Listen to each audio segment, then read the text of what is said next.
Deep in the shadows of the borderlands, Princely Barn travels under the guise of an ordinary soldier. Reincarnated into this dangerous world, he balances his secret ambitions while playing a deadly game against his brothers and the mysterious ghostly prince. The letters he received were a direct challenge to his authority, pricking at his pride. With a laugh that unnerved his loyal guard, Illy realized that his enemies had eyes everywhere, and a storm was gathering in the south. Dismissing his younger brothers as mere insects, Illy focuses his attention on his distant rival in Baymard, secretly maneuvering his forces to secure his future dominance. Meanwhile, in the developing city of Baymard, the exiled Prince Landon, formerly a modern engineer, works tirelessly to reform his people. He distributes medical knowledge to his new staff, laying the foundation for a scientific revolution. With modern concepts of anatomy and immunology, Landon prepares his teachers to lead the next generation, strictly guarding these secrets to ensure Baymard's technological independence remains shielded from foreign spies. Hundreds of miles away, the arrogant knights Brody and Titus arrive at Riverdale, tasked with a dark mission, to determine if the supposedly dead Prince Landon still draws breath or to claim his lands for the Crown Prince. As the scouts approach, Landon dons the facade of a struggling, impoverished ruler, hiding his modern advancements behind layers of tattered fabric and the appearance of a dying city. Facing his brother's arrogant emissaries, Landon maintains his ruse, feigning weakness and poor health. The knights, blinded by their own prejudice, treat him with open contempt, never suspecting the mind beneath the beggar's rags.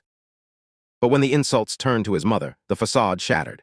With speed they never expected, Landon struck, silencing the knight's arrogance with a display of hidden strength that left his enemies reeling in shock.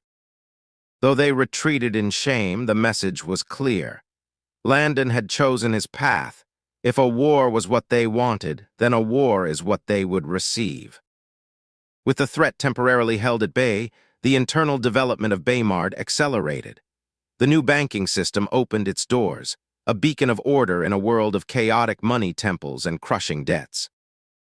Landon's vision of a structured society took shape as industry leaders learned to manage their finances, replacing the predatory practices of the old world with a system built on transparency and security.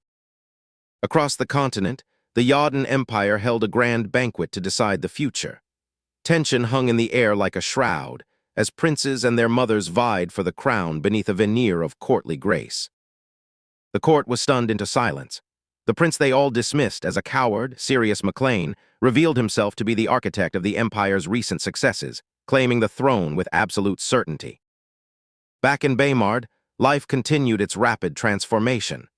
Education flourished as the youth engaged in chemistry and tactical studies, unaware of the wars and political shifts occurring beyond their city's protective borders.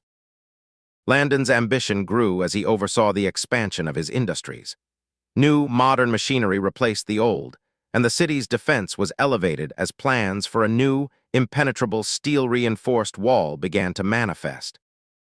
With the creation of King's Landing, the buffer zone between the city and the wild, Landon designed a fortress of progress, a logistical hub that would soon welcome trade and secure Baymard against any invader.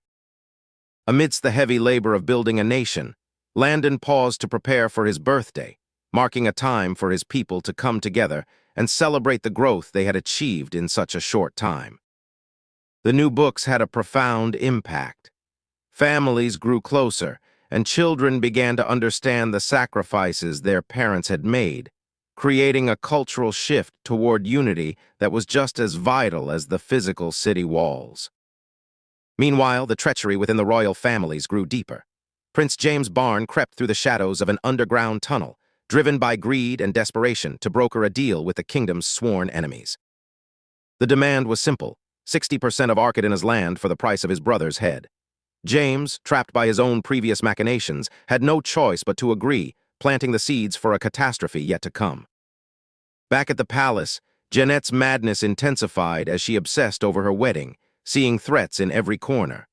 Her cruelty toward the servants reflected the darkness bubbling underneath her perfect facade. The rivalry between Jeanette and Angelina reached a boiling point. a petty war of words that hid the lethal ambition fueling both women as they prepared for their respective rises to power. As Angelina left, Jeanette's laughter echoed through the empty room. It was the sound of a woman who felt she had already won, unaware of the shadows that were closing in on her own life. In the training grounds of Baymard, the tension between Major General Gary and the spirited Private Ruby hit its peak. What they saw as mutual hatred was clearly, to everyone else, a burgeoning, if complicated, love. In a moment of uncharacteristic vulnerability, Gary confessed his feelings, though the soldier within him knew that the coming trials would threaten to tear them apart forever.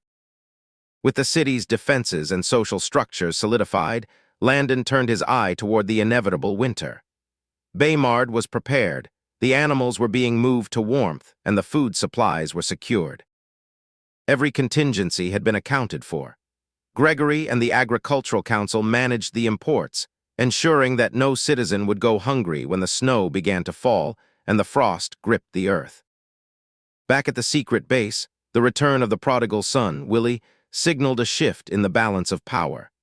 The family gathered, oblivious to the fact that their fate was already inextricably tied to the rising power of Baymard.